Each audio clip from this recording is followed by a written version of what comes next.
പ്രവാചകൻ മുഹമ്മദ് നബിയുടെ ജീവിതം മൂന്നാം ഭാഗം. ധാർമ്മികമായി നോക്കുമ്പോൾ അന്നത്തെ അറബികളുടെ സ്വഭാവത്തിൽ തമ്മിൽ വിരുദ്ധതകൾ ഉണ്ടായിരുന്നു. ചില ദോഷങ്ങൾ അവരുടെ ജീവിതത്തിൽ കണ്ടിട്ടുണ്ടായിരുന്നെങ്കിലും പല നല്ല ഗുണങ്ങളും അവർക്കുണ്ടായിരുന്നു. അറബികൾ അധികം മദ്യം കുടിക്കുന്നവരായിരുന്നു.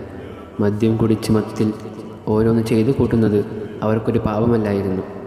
അങ്ങനെ ഉണ്ടാകുന്നത് നല്ലതാണെന്നാണ് അവർ കരുതിയിരിക്കുന്നത്.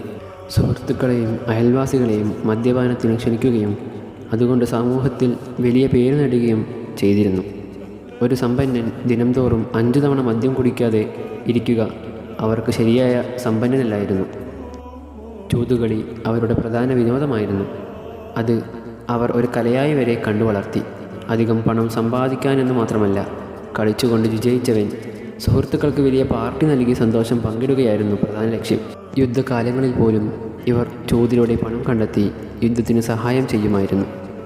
ഇന്നത്തെ കാലത്തും യുദ്ധഫണ്ടിനായി പല രാജ്യങ്ങളിലും ബോണ്ടുകൾ വഴി പണം ശേഖരിക്കുന്നത് ഇതുമായി സാമ്യമുള്ളതാണ്. യുദ്ധത്തിന് പണം വേണ്ടിവരുമ്പോൾ അറബ് ഗോത്രങ്ങൾ ചൂതുകളി നടത്തി പണം കണ്ടെത്തി വിജയിച്ചവർ വലിയ ഭാഗം യുദ്ധഫണ്ടിലേക്ക് നൽകാൻ തയ്യാറായിരുന്നു.